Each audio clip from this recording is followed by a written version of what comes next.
Hey everybody, this is Chris Murphy with the Fort Collins Fellows podcast, and with me is my amazing co-host, Patrick Soukup.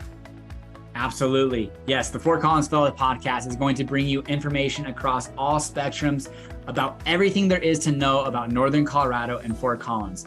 We talk to mayors, CEOs, decision makers, and citizens and residents of the community who are really grooming the Fort Collins area and Northern Colorado area now and into the future. So it's an educational style podcast that if you are looking at making a decision potentially to move your family here or maybe to where to move within the community, this information might help you make some of those decisions. We are grateful for you to listen and we really hope you enjoy.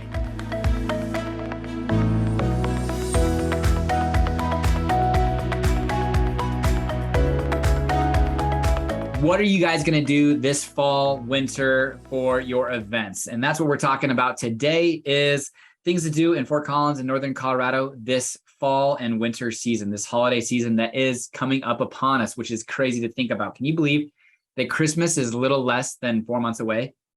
Christmas and baby is literally less than 4 months away. So my world is about ready to just get rocked. So that baby Murphy is coming.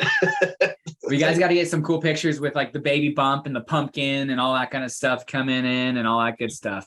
You know, what's funny is, like Chelsea's just kind of like, oh my God, it's getting bigger. I'm like, well, you're pregnant, babe. That's what happens. You're pregnant, you get big.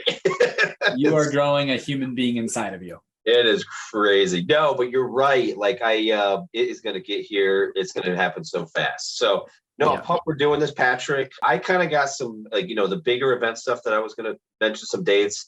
I know you got more of the community stuff if you want to start off and we'll go from there. Yeah. And, we're going to kind of fly through this. These are like our 10 to 15 minute sections, little blips, so that if there's anything else that you guys want to know about, things to do here in town, if you're making a trip or a visit, reach out to Chris or I, and we'd love to, give you some more information and places to go, kind of insider information. So this is just going to be some high level stuff, but we're jumping into fall, which is pumpkin everything. There's not as many brew fests as there used to be here in town. There's just, regulations galore and the risk and liability. So there's not as much of that going on. But one thing that isn't necessarily official, but is Tiny Tots Halloween Parade. So you won't have the baby this year, but next year, Chris, you guys are gonna have to go to. It's not called Tiny Tots anymore, but essentially, right around Halloween, all of the businesses get out, all of the kids, really younger than maybe 12, 13 is kind of when they stop dressing up. But you bring your kids around all downtown. It's the cutest freaking thing ever. And it used to be called Tiny Tots, but they just walk around to the businesses. They give out candy. They'd have it's an old town. It's an old town, gotcha. all over Old Town. The information will come out a little bit, before. Downtown Development Authority kind of, runs point on that these days, but super fun and cute thing to go to. So Tiny Tot Halloween Parade coming up here soon.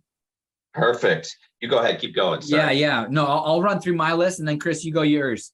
Cool. So one place that we love going to every year, actually I did a YouTube video on this. You can go, feel free to watch that on the Living In channel, but is the Bartle's Pumpkin Patch. You can go out there, you can get some coffee, get some hamburgers, see the farm animals, get yourself a few pumpkins. Depending on where the pumpkins are every year, it could be a quick walk or it could be a trek. So wear some good shoes. Don't be wearing no flip-flops. They give you like little wheelbarrows. They do. Okay. They do. Okay. But sometimes the pumpkins can literally be like, depending on which section of the farm they grew pumpkins in that year, it can be really close or legit could be like a quarter mile to half mile walk. So it could get out there. Question for you, Patrick. When do you recommend people go? Like, I feel like if you go too late, you're going to have to walk around forever, but when do you and the family do this? We do it probably, mid to, early October for sure. Okay. If you get into you can absolutely go up to the last, weekdays or, day before Halloween and they'll be giving as much pumpkins out as possible. But, you want a warm fall, summer day. So you plan ahead. I love going during the weekdays, but the weekends are when all the activities popping.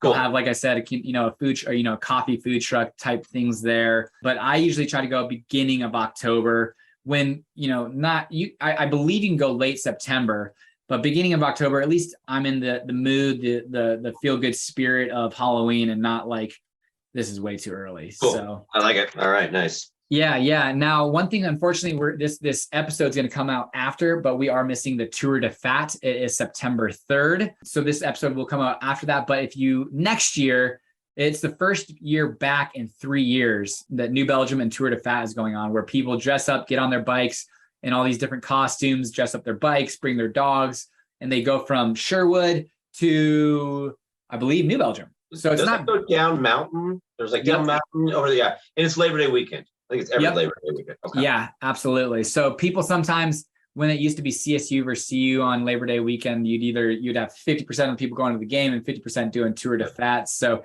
kind of a bummer on that side of things, but we're not really playing CU much anymore. So, I know that the contract begins again, I believe, next year, but something to do every month is first Friday of the month art walks. So you can go on the first Friday. It's self-directed art walk, but go through the galleries down in Old Town. Some of them serve wine, little appetizers, but first Friday art walks.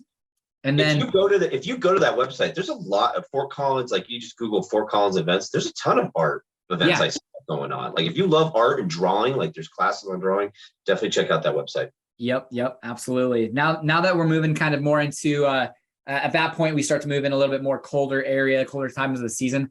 The absolute best ice rink in Northern Colorado is at the Foothills Mall. I hope with the McQuinneys now owning that development that they continue forward with that ice rink annually, because that thing is sweet. It's kind of a figure 8 type shape, 2 Christmas trees in the middle, but it's real ice. Go, have a drink, then go out to dinner, go to a movie. I'll say the movie theater's right there. Movie theater's right there. And it is by far the best ice rink in Northern Colorado. I mean, cool. Centerra has a nice one. Old Town Fort Collins has a really shitty one because it's fake ice. Don't waste your time. I didn't realize the Old Town one was fake ice. It used to be real. They used to have a real generator, kept it cold, kept it, real ice. But then they invested in this like fake ice type stuff that goes into people's basements.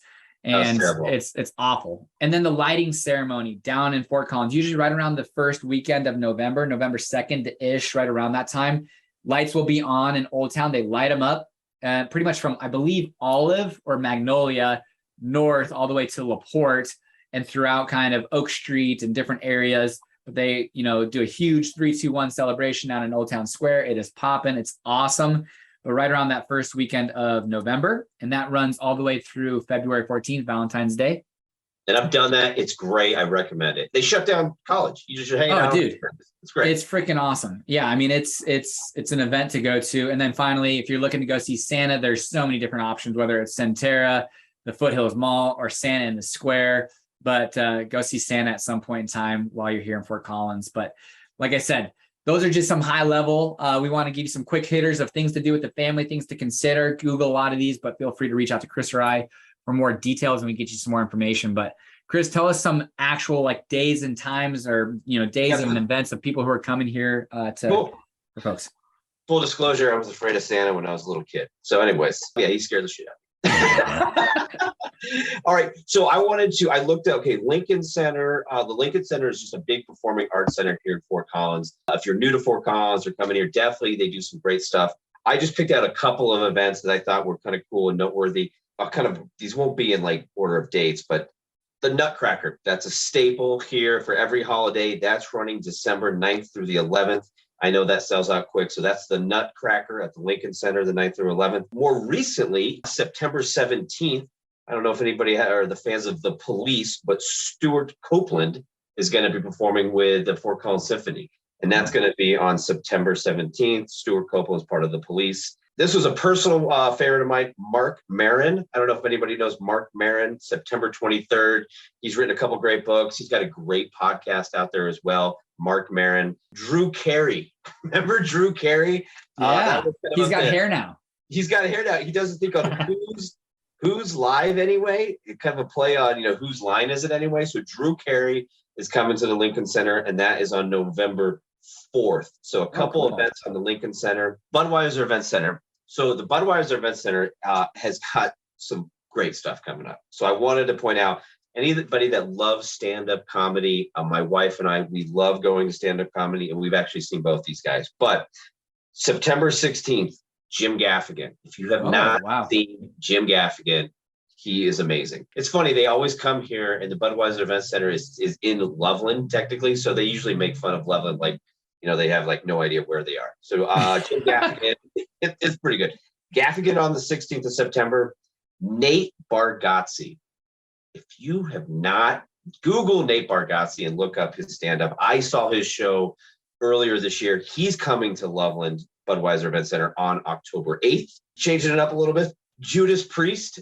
Soukup, I know you were a Judas Priest fan back in the day. They're coming November 10th for all you Judas Priest fans. Billy Currington. So we got some country stars coming into town. Billy Currington, October 1st is coming. Jake Owen. Jake Owen is coming November 4th. And then this one's really good. On October 4th, Alice Cooper. Alice Cooper is coming to Loveland. So those are just a couple. So you got Gaffigan, you got Priest. And then the last one I got here, the Loveland Chocolate Festival.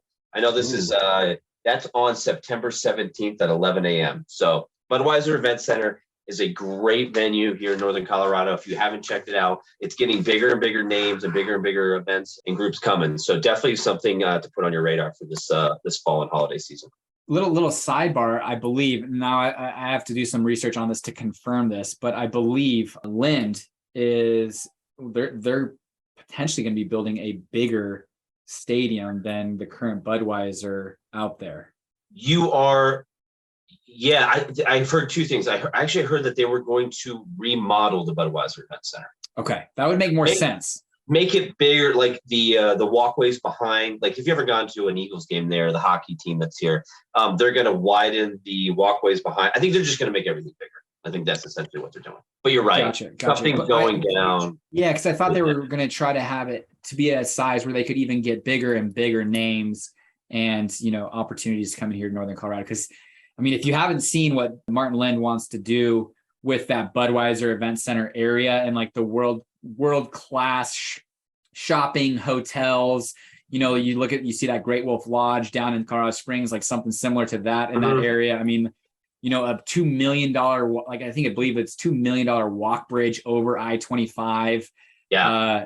Just some cool stuff going on here in Northern Colorado, but definitely Budweiser Event Center is where a lot of fun opportunities to go see events are.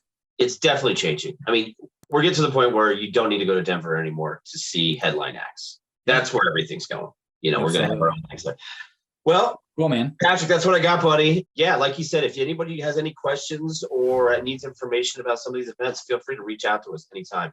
Love to chat with you. Fall is my all-time favorite season in Fort Collins, so I cannot wait. Pumped. That's right, baby. I love it. All righty, guys. Well, appreciate you listening. Yep. Thanks, Patrick. All right, buddy. See you later.